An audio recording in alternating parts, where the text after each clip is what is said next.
ಮತ್ತೆ ಸಿಎಂ ಆದ್ರೆ 10 ಕೆಜಿ ಅಕ್ಕಿ ಕೊಡ್ತೀನಿ ಅಂತ ಮಾಜಿ ಸಿಎಂ ಸಿದ್ದರಾಮಯ್ಯ ಹೇಳಿದ್ದ ಬೆನ್ನಲ್ಲೇ ಇದೀಗ ವೀರಪ್ಪ ಮೊಯ್ಲಿ ಸಹ ಸಿದ್ದರಾಮಯ್ಯ ಮತ್ತೆ ಸಿಎಂ ಆಗ್ತಾರೆ ಅನ್ನೋದರ ಬಗ್ಗೆ ಸುಳಿವು ಕೊಟ್ಟಿದ್ದಾರೆ. ಈ ಸಂಬಂಧ ರಾಯಚೂರಿನಲ್ಲಿ ಮಾತನಾಡಿದ ಅವರು ಚುನಾವಣೆ ನಂತರ ಸಿದ್ದರಾಮಯ್ಯನವರೇ ಸಿಎಂ ಅಂತ ಭವಿಷ್ಯ ನೋಡಿದ್ದಾರೆ. ಇನ್ನು ಇದೇ ವೇಳೆ ಮಹಾಗಠಬಂಧನ್ ಬಗ್ಗೆ ಕೂಡ ಮಾತನಾಡಿದ ಅವರು ಹೆಚ್ಚಿನ ಸ್ಥಾನ ಪಡೆದ ಪಕ್ಷದ ಮುಖಂಡರು ಪ್ರಧಾನಿ ಆಗ್ತಾರೆ ಅಂತ ಹೇಳಿದ್ರು. ಪ್ರಧಾನಿ ಮೋದಿ ಬಗ್ಗೆಯೂ ಮಾತನಾಡಿದ ಮೊಯ್ಲಿ ಮೋದಿ ದ್ವೇಷದ ರಾಜಕಾರಣ ಮಾಡ್ತಿದ್ದಾರೆ ಅಂತ ಕಿಡಿಕಾರಿದ್ರು.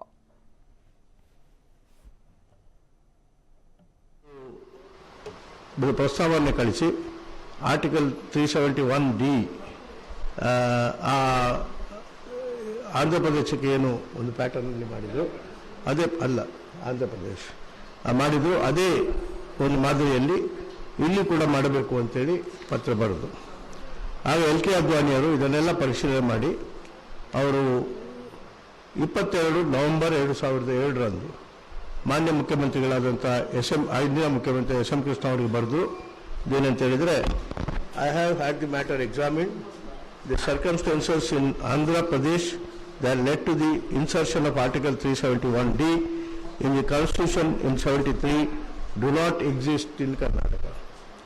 The central government therefore do not find this proposal of the government of Karnataka feasible. ಅಂತೇಳಿ ಆಗಲೇ ಪತ್ರ ಬರೆದು ಈಗ ತಮಗೆಲ್ಲ ಗೊತ್ತಿದ್ದ ಪ್ರಕಾರ ಇದು ಥರ ಆಗುವುದಿಲ್ಲ ಅಂತ ಹೇಳಿದರು.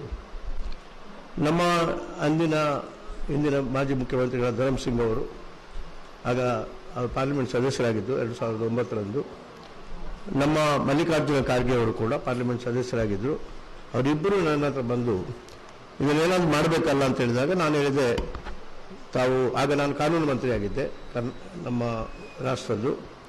ಆ ಟೈಮ್ನಲ್ಲಿ ನಾನು ಹೇಳಿದೆ, ನೀವು ಗೃಹ ಮಂತ್ರಿಗಳ ಹತ್ರ ಹೋಗಿ ಅವ್ರ ಹತ್ರ ಮಾತಾಡಿ ನಾನು ಕೂಡ ಬರ್ತೇನೆ ಅಂತೇಳಿ ಹೇಳಿದ ಮೇಲೆ ಅಲ್ಲಿ ಅವರು ಫೈಲ್ ತೋರಿಸಿದ್ರು. LK ಅದ್ವಾನಿ ಆಗುವುದಿಲ್ಲ ಅಂತ ಹೇಳಿದ್ದಾರೆ, ನಾನು ಹೇಗೆ ಇದನ್ನು ರಿಓಪನ್ ಮಾಡಲಿ ಅಂತೇಳಿ ಅವರು ಒಂದು ರೀತಿಯ ಅವರ ಅಸಮರ್ಥತೆಯನ್ನು ವ್ಯಕ್ತಪಡಿಸಿದರು. ಆಗ ನಾನು ಹೇಳಿದೆ, ನೀವು ಅದನ್ನು ನನ್ನ ಕಾನೂನು ಇಲಾಖೆಗೆ ಕಳಿಸಿ, ನಾನು ಅದನ್ನು ಎಕ್ಸಾಮಿನ್ ಮಾಡ್ತೇನೆ ಅಂತೇಳಿ ಹೇಳಿದ ಮೇಲೆ ಅವರು ನಮಗೆ ಕಳಿಸಿದರು. ನಾನು ಎಲ್ಲ ನಮ್ಮ ಕಾನೂನು ತಜ್ಞರು ಆಗಿರೋ ಅಟಾರ್ನಿ ಜನರಲ್ ಮತ್ತು ಸಾಲಿಸಿಟರ್ ಜನರಲ್ ಅವರ ಹತ್ರ